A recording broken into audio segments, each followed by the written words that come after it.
Animé News.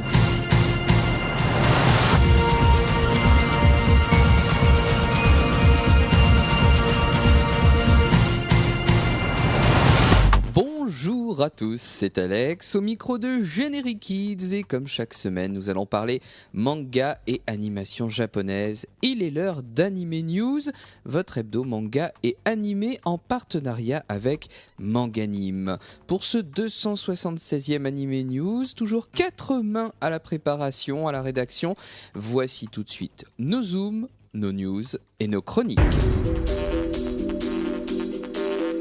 Un hommage pour commencer, Bruno René Huchez, alias Hubert Chonzu, nous a quitté le 24 mai dernier à l'âge de 73 ans.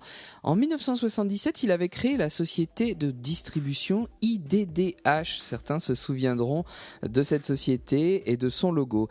Il avait créé cette société par laquelle nous avons découvert des séries japonaises telles que Cat Size, Dirty Pair, Edgar, le détective cambrioleur ou encore Les Petits Malins.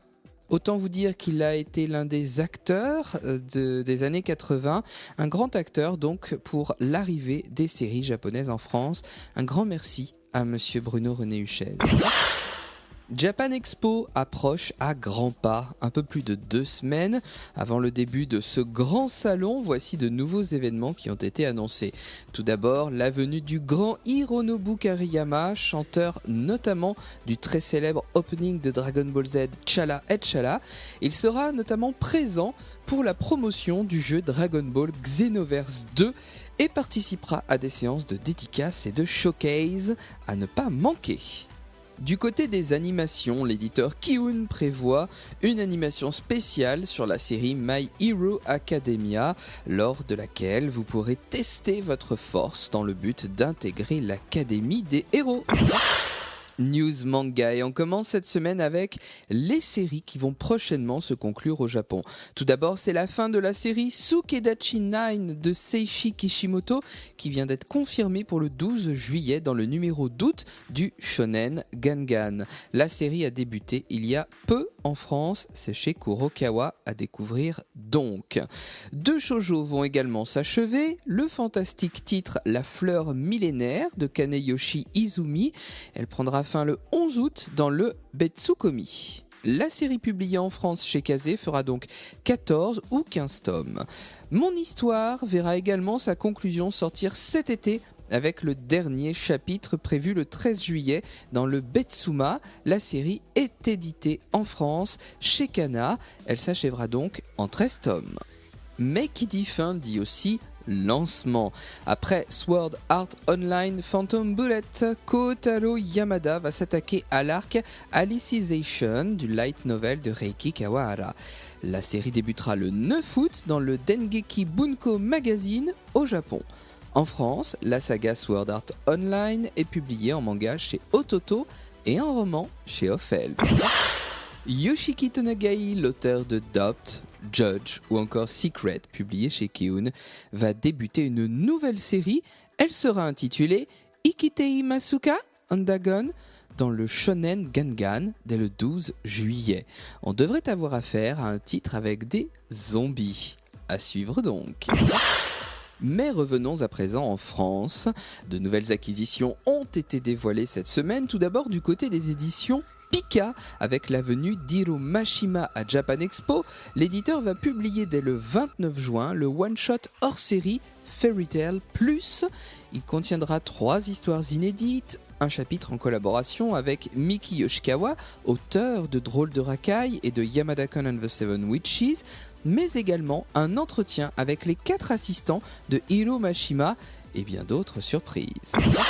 Autre titre phare, la série Food Wars va voir son spin-off Food Wars Étoile, publié par les éditions Delcourt Tonkam dès le mois de septembre. Ce titre s'intéressera au personnage de Shinomiya et de son intéressant parcours, notamment à Paris. La toute dernière œuvre du grand maître Osamu Tezuka, qu'il aurait dessiné sur son lit de mort, va prochainement être publiée par l'éditeur Flubbelob.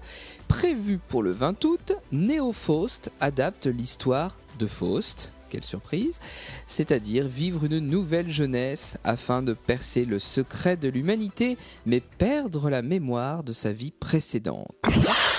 Après la sortie du film l'an dernier en DVD et en Blu-ray, Glénat Manga va publier le 19 octobre l'anime comics de Dragon Ball Z, la résurrection de F. Autre acquisition, mais chez Soleil Manga cette fois-ci, le titre Carnet de chat de Yumi Ikefuji. Terminé en 3 tomes, ce titre vous fera vivre le quotidien de chat vu à travers le regard de chat. Premier tome à paraître en septembre. Les chats sont vraiment à la mode ces dernières années. Autre grande nouvelle, le premier tome de Prophecy the Copycat qui sortira dans une édition collector en plus de l'édition simple chez Kiun. Cette édition contiendra le DVD du film live Prophecy qui est inédit en France. Le tout est à paraître le 8 septembre. Une fin tant attendue par les fans a également été annoncée en France, celle de Scarlet Fan, dont nous n'avions plus de nouvelles depuis décembre dernier. Les 2 derniers tomes sortiront dans un tome unique, double, dès le 24 août chez Soleil Manga. Et puis notez que cette semaine, le 23 juin, chez Akata, sort Zombie Cherry, tome 1 de Shoko Konami, un shoujo dans lequel vous découvrirez que romance, comédie et zombies font bon ménage avec Miyu, une lycéenne zombie malgré elle. Chronique manga, chronique sanguinolente, chronique de vampire avec Bloody Mary. Le tome 1 de ce manga signé Akazasa Mamiya est disponible chez Soleil Manga depuis le 8 juin. Les vampires sont immortels, ça tout le monde le sait, et voici que Mary, un vampire, veut lui mourir.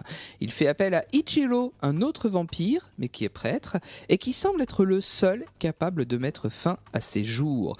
Ce dernier détient en effet un étrange pouvoir lié à son sang, ce qui le met en danger, car nombreux sont ceux qui convoitent ce pouvoir. Or, Ichiro, lui, veut vivre. De leur rencontre, celle d'Ichiro et Mary, va naître un curieux pacte.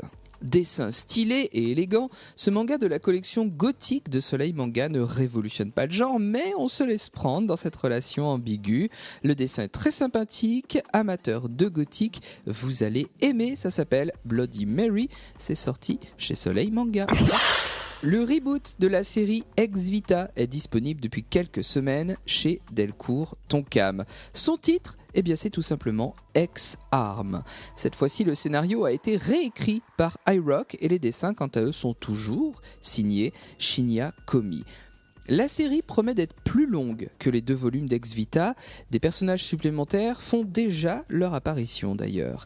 Une histoire futuriste, même si elle ne se déroule pas très loin de notre époque, ça se déroule en 2030.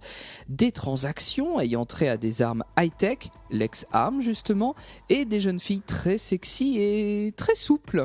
Voici donc les composantes d'un titre qui ravira les amateurs du genre. Ex-arme, tome 1 est disponible chez Delcourt Tonkam. Toujours chez Delcourt Tonkam, sorti le 15 juin, voici le terrible Dead Tube de Mikoto Yamaguchi et Toota Kitakawa. Tout jeu de mots avec la célèbre plateforme de vidéo serait fortuit et vous savez combien. Il est simple de cumuler des vues sur ce genre de plateforme. Dead Tube reprend le principe des séries thriller. Tomohiro, un lycéen, va se retrouver mêlé et activement impliqué dans un jeu vicieux et mortel afin de produire la vidéo qui fera le plus de vues. Manipulation, sexe et meurtre sont donc au programme de DeadTube. Ce titre trouve tout à fait sa place dans la collection Borderline de Delcourt Tonkam, réservée aux aficionados du style. Du shoujo avec Prince and Hero tome 1 signé Daisy Yamada. Sorti le 15 juin, vous y découvrirez Hana, une jeune lycéenne fraîchement venue de la campagne qui doit s'adapter à la vie de Tokyo. Elle tombe amoureuse d'un beau camarade de lycée, Yuki Prince, qui a d'ailleurs l'air d'un prince charmant. Très rapidement, elle fait la connaissance de Hiro Takara, surnommé Hero. Lui aussi d'ailleurs est très charmant. Son allure et son look vestimentaire, celle de Hana, font d'elle une gamine qui est ignorée de sa classe. Mais Hana est pure et candide, et les 2 jeunes hommes vont la remarquer. Anna va alors connaître la jalousie féminine.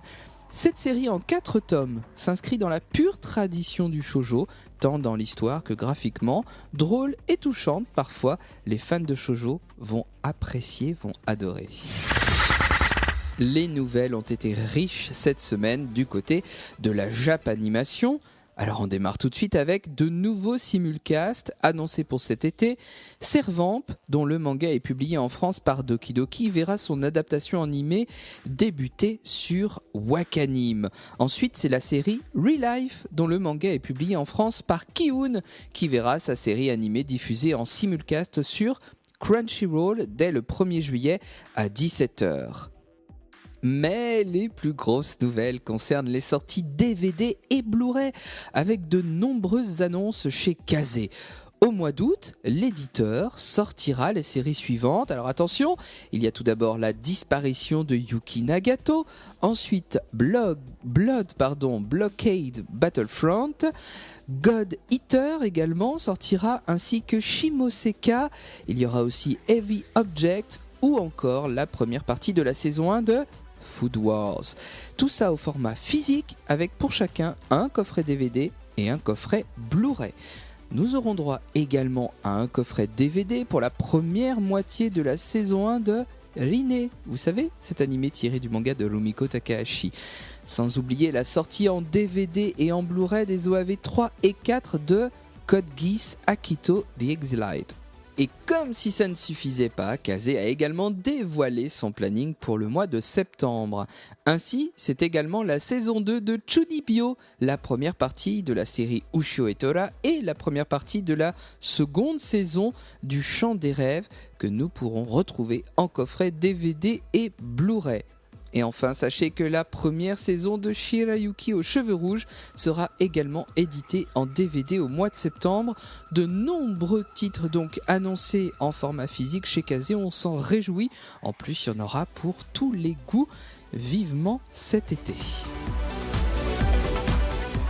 Ce 276e Anime News touche à présent à sa fin. Je vous remercie pour votre fidélité. N'hésitez pas à liker nos pages Facebook, Anime News, Anime Story, Manganime, Générique Kids. Et puis, n'oubliez pas que l'actu se vit au quotidien. Pour cela, il y a mon compte Twitter que vous pouvez suivre, Alex Anime Manga. Le replay vidéo, il est là pour les retardataires et il est relayé d'ailleurs sur Générique Kids ainsi que sur Manganime. Un grand merci à Alexandre Louchet pour son aide très précieuse chaque semaine. Et quant à vous, n'oubliez pas le deuxième rendez-vous animation japonaise sur Générique Kids chaque semaine. C'est le mercredi soir à 21h et ça s'appelle Anime Story. Chaque semaine, je vous parle d'une série que vous avez aimée. Il ne me reste plus qu'à vous souhaiter une agréable semaine à l'écoute de Générique Kids. Je vous donne rendez-vous dans 7 jours. Vous êtes sur Générique Kids, vous y êtes bien, alors restez-y.